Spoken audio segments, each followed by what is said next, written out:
Messieurs, dames, bonjour, bienvenue sur Cormac Talks. Dites-moi, vous utilisez ChatGPT en ce moment? Sûrement, parce que tout le monde l'utilise. C'est la révolution, c'est l'intelligence artificielle, celle qui va remplacer les humains bientôt, qui va prendre les boulots de tout le monde. Il faut faire attention, il faut savoir comment l'utiliser, il faut savoir ce que c'est d'abord.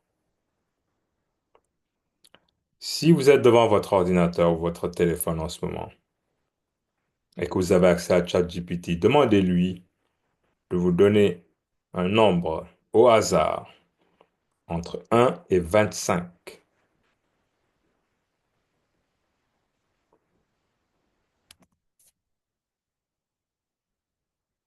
J'attends que vous ayez la réponse devant vous. Ne me la dites pas parce que je la connais. La réponse, c'est 17. Vous êtes bluffé, hein? Il n'y a pas de quoi. Pourquoi 17? Parce que c'est le chiffre qui a le plus été entré pour nourrir ChatGPT quand on lui pose cette question-là. Et donc ça vous montre comment l'intelligence artificielle fonctionne. Elle fonctionne sur la base de choses qu'on entre dans son système et ça l'entraîne. Et donc forcément, elle ne sait pas tout. Elle sait beaucoup de choses, mais elle sait les choses qu'on lui apprend. Et donc, ce que je veux dire aujourd'hui, c'est que soyez l'intelligence derrière l'intelligence artificielle, parce que vous n'êtes pas artificiel. Ne croyez pas tout ce que ChatGPT ou DeepSeek ou peu importe le moteur que vous allez utiliser.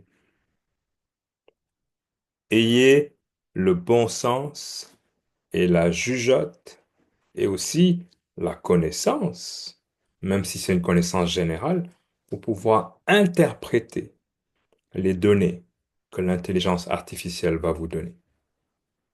Parce que sinon, vous allez toujours tomber sur 17 quand vous allez demander un chiffre au hasard entre 1 et 25. Et si vous le prenez tel quel, vous penserez que vous êtes savant ou connaisseur, alors que non. Donc, il faut savoir comment utiliser cette intelligence artificielle.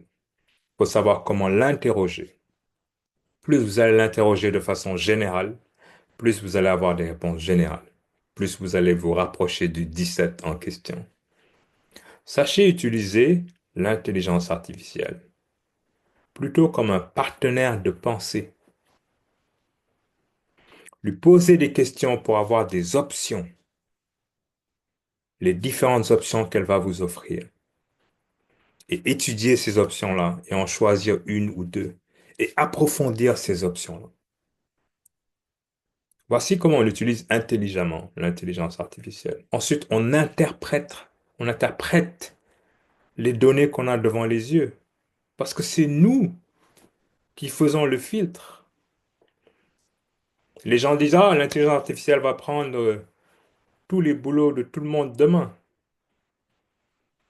Oui, les gens s'en servent pour pouvoir faire le boulot plus rapidement. Je peux rédiger un email, je peux faire une présentation PowerPoint en utilisant ChatGPT.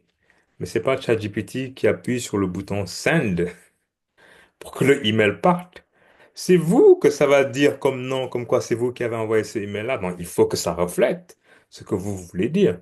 Donc, pour les boulots de demain, les gens qui se disent, ah, ceux qui ont des enfants, qui se demandent quels sont les métiers qu'il faut, qu'ils doivent faire.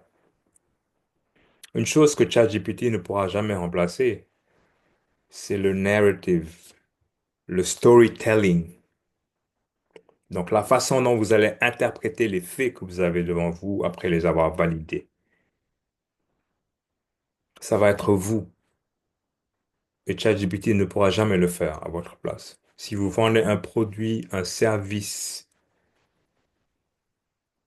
Si vous décrivez une émotion, c'est vous qui allez le faire. Et c'est vous qui allez vendre ou non ce discours-là, selon comment vous allez le porter. Donc ne vous privez pas d'être vous-même après avoir utilisé ChatGPT si vous l'utilisez. Ne soyez pas l'esclave de ChatGPT. ChatGPT travaille pour vous et pas le contraire. J'espère que vous avez trouvé cette vidéo enrichissante. Si vous avez aimé, ben, appuyez sur le bouton j'aime, partagez-la sans modération. Abonnez-vous à la chaîne pour avoir du contenu similaire quand je vais en produire. Et je vous vois à très bientôt sur Cormac Talks.